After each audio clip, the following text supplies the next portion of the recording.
Good morning, नमस्कार। मैं Vinod Verma B tax पे आप लोगों का स्वागत करता हूं।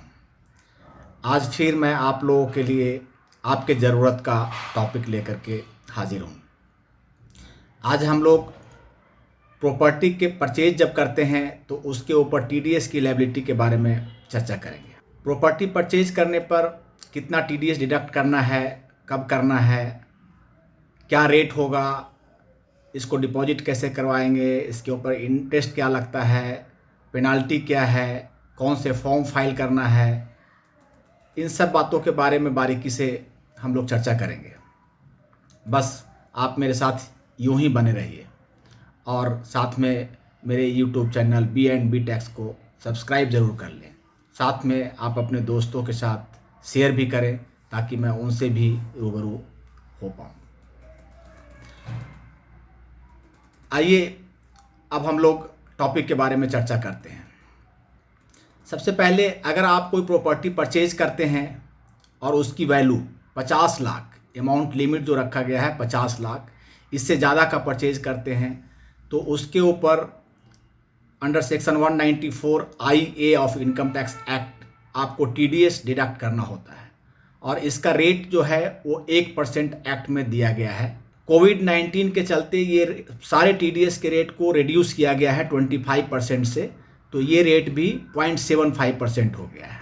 तो 31 मार्च 2021 तक 0.75% एप्लीकेबल है। उसके बाद क्या होगा, जो बजट आएगा उसमें डिसाइड करेंगे। 1% तो है ही, अगर कुछ चेंज होगा तो ठीक है, अदरवाइज 1%, और अगर 0.75% को कंटिन्यू रखते हैं तो 0.75%, जैसा भी केस होगा।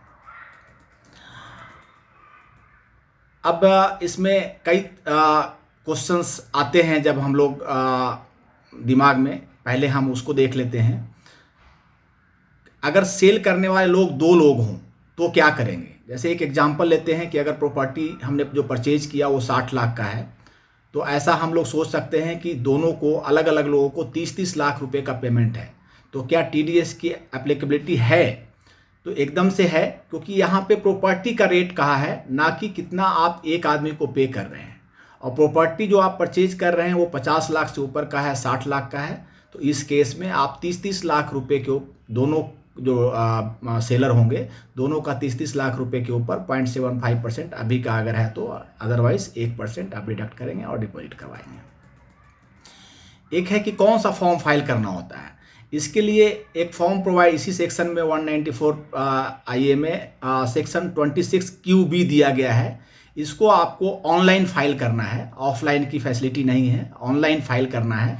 इसको कैसे फाइल करना है ऑनलाइन अभी देखेंगे। इस फॉर्म को भी हम लोग प्रैक्टिकल में देखेंगे कैसा फॉर्म होता है।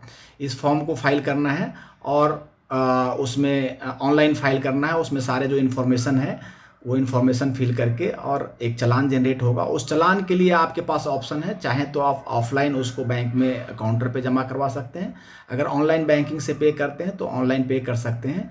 डेबिट कार्ड से भी 2-3 बैंक का डेबिट कार्ड वहाँ पे चलता है, जैसे SBI का भी है। डेबिट कार्ड से भी आप पेमेंट इसका कर सकते हैं।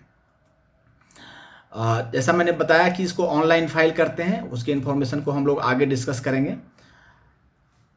एक केस है कि अगर बायर 2 हों तो क्या करेंगे। इस फॉर्म में ही वहाँ जब आप फाइल कर रहे होंगे तो वहाँ पे एक ऑप्शन आता है कि एक से ज़्यादा बायर हैं, मतलब सिंगल बायर हैं या ज्वाइंट बायर हैं, उसको यस और नो करना होता है। अगर सिंगल है तो सिंगल, और अगर ज्वाइंट है तो ज्वाइंट को टिक करना होता है। एक केस मैंने बताया कि इंटरेस्ट और पेनाल्टी की क्या लायबिलिटी है। इसमें 26 QB फाइल करने का और टैक्स डिपॉजिट करने का जो टाइम दिया गया है इस सेक्शन में, वो 30 दिन का है।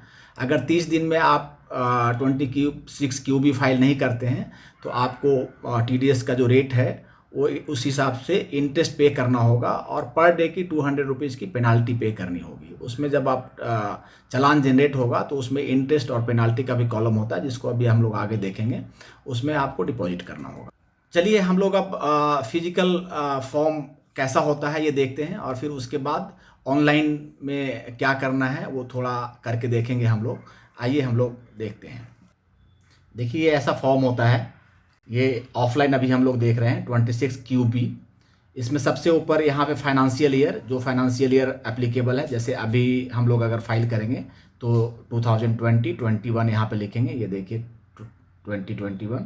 इसके नीचे जो permanent account number pan of transferee pair और बायर जो परचेज कर रहा है उसका पैन यहाँ पे लिखा जाएगा। जैसे आप अगर घर आपने खरीदा है और आप TDS आपने डिडक्ट किया है तो आपका पैन लिखा जाएगा। आपका नाम अगर ऑनलाइन करेंगे वो नाम अपने आप आ जाता है, यहाँ पे नाम का कॉलम दिया गया है। फिर आपका कंप्लीट एड्रेस जो अभी प्रेजेंट में एड्रेस है वो एड्रेस लिखना है, आपका मोबाइल नंबर लिखना है, ईमेल आईडी लिखना है, ये कंप्लीट एड्रेस लिखना है, इंक्लूडिंग पिन कोड भी लिखना है आपको।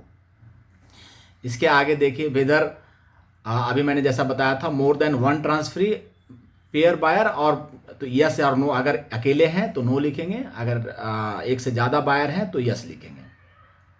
फिर permanent account number pan of seller जो जिसका आपने डिडक्ट किया है, जिससे आपने प्रॉपर्टी परचेज किया है, इसके लिए ये कॉलम है, यहाँ पे उसका पैन लिखेंगे। फिर category of pan, status of pan, ये अपने आप जब ऑनलाइन करेंगे तो कुछ लिखने की ज़रूरत नहीं पड़ेगी। अब फुल नेम ऑफ सेलर आएगा इसमें, और उसका कंप्लीट एड्रेस जो सेलर का एड्रेस होगा वो यहाँ लिखना है, उसका मोबाइल नंबर लिखना है, ईमेल आईडी लिखना है। फिर अब यहाँ पे लिख रहा है कि whether more than one transferor seller, अगर जैसा अगर एक से दो लोग हों प्रॉपर्टी के ऑनर तो यहाँ पे यस लिखना है, अगर एक ही है तो नो लिखना है। अब इसके आगे कंप्लीट एड्रेस ऑफ प्रॉपर्टी लिखना है, जिस प्रॉपर्टी को आपने परचेज किया है उस प्रॉपर्टी का यहाँ पे एड्रेस लिखना है।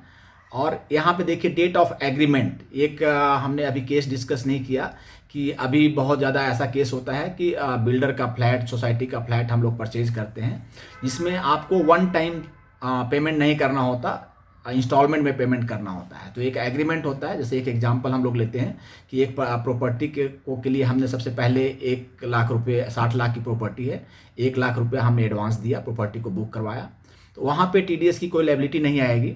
उसके बाद फिर एक एग्रीमेंट होगा, और एग्रीमेंट पे आपको 10% या 20% जैसा भी एग्रीमेंट में है वो पे करना है। तो उस 20% के ऊपर TDS काटना है, और जो एग्रीमेंट होगा ये एग्रीमेंट का डेट यहाँ पे लिखा जाएगा। और यहाँ पे जब आप ऑनलाइन फाइल कर रहे होंगे तो वहाँ पे पूछेगा कि ये वन टाइम पेमेंट है या इंस्टॉलमेंट में पेमेंट कर रहे हैं, तो इंस्टॉलमेंट का ऑप्शन होगा तो इंस्टॉलमेंट आप सिलेक्ट करेंगे, और ये पहला इंस्टॉलमेंट होगा। जैसे इस केस में अगर मान लीजिए 10% आप पे कर रहे हैं तो 6 लाख रुपये होगा, 6 लाख रुपये का अभी के रेट के हिसाब से 0.75% आप डिडक्ट करेंगे। अगर वन टाइम पेमेंट है, कोई रेडीमेड रेडी टू मूव घर परचेज किया है आपने और एक ही बार पेमेंट कर रहे हैं, तो इसमें इंस्टॉलमेंट का ऑप्शन नहीं आएगा। डेट ऑफ एग्रीमेंट लिखेंगे जो आपने एक एग्रीमेंट किया है उसके साथ, और पूरा अमाउंट लिख देंगे। फिर अमाउंट क्रेडिटेड कितना है, डेट ऑफ पेमेंट यहाँ लिखना है। ये देखिए आगे का कॉलम जो मैंने बताया, यहाँ ये देखिए ये जो date of agreement, total value of consideration, अगर इंस्टॉलमेंट के केस में सपोज करिए यहाँ टोटल वैल्यू 60 लाख लिखा जाएगा, पेमेंट इन इंस्टॉलमेंट यहाँ पे 6 लाख लिखा जाएगा इस कॉलम में।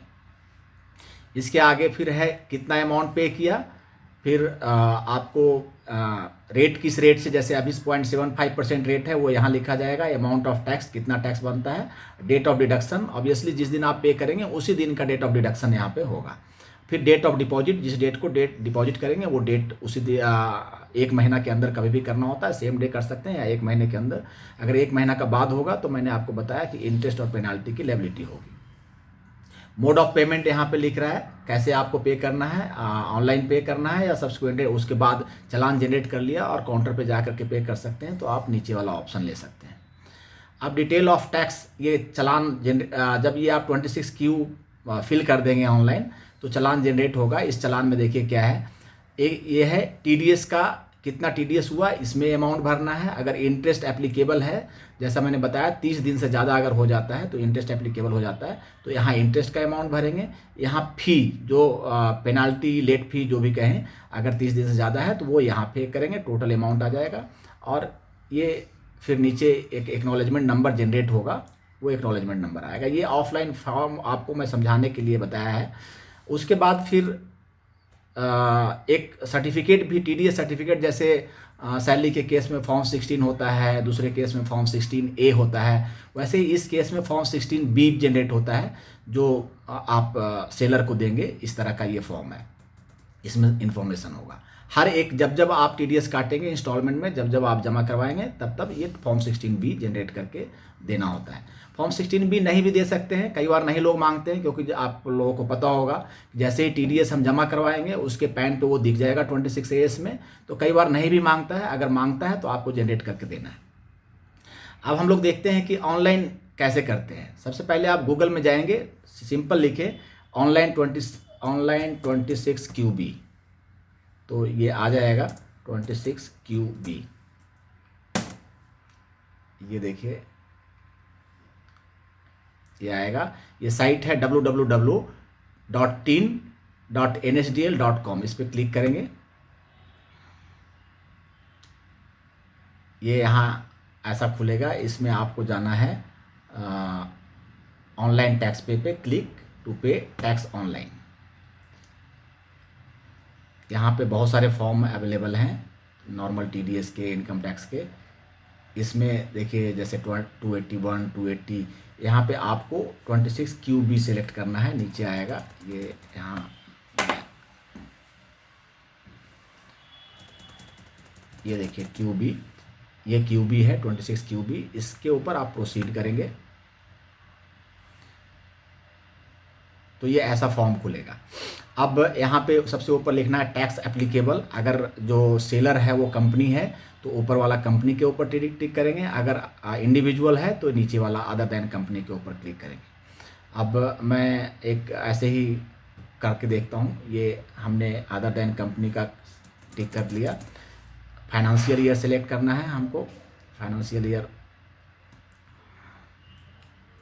ये रेसिडेंट है तो रेसिडेंट टिक करना है, और यहाँ पे आपको परमानेंट अकाउंट नंबर लिखना है। मैं अपना लिख देता हूँ। यहाँ पे इंडिविजुअल, मैं इंडिविजुअल हूँ तो इंडिविजुअल अपने आप ही आ गया देखिए। और इसके बाद कह रहा है confirm permanent account number. Account number permanent pan को कंफर्म कर रहे हैं, ABIPV। ये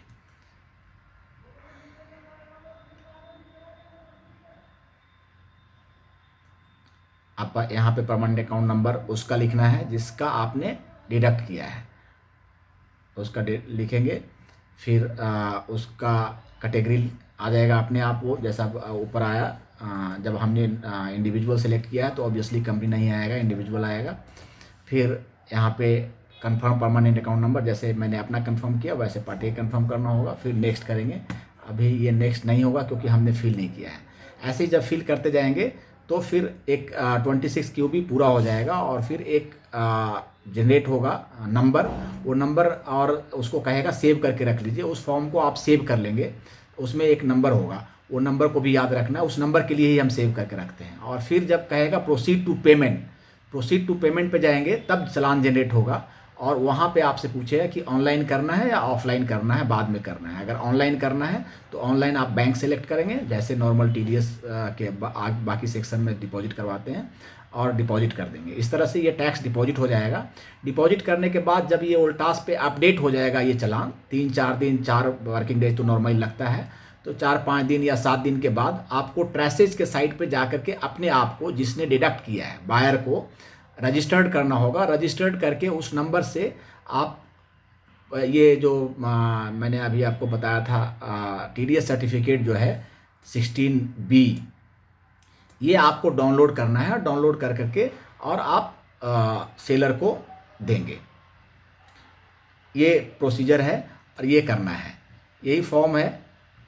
मुझे लगता है कि मैंने 26QB के बारे में सब कुछ बताया। फिर भी अगर कुछ रह गया हो तो आप कमेंट बॉक्स में क्वेरी कर सकते हैं, मैं कोशिश करूँगा कि आपको रिप्लाई करूँ। आप इनकम टैक्स के लेटेस्ट अपडेट्स और जीएसटी के केस लॉज के बारे में जानकारी के लिए हमारे फेसबुक पेज BNB टैक्स पे भी विजिट कर सकते हैं। आप लोग मेरे साथ बने रहे, इसके लिए आप लोगों का धन्यवाद। आपका दिन शुभ हो।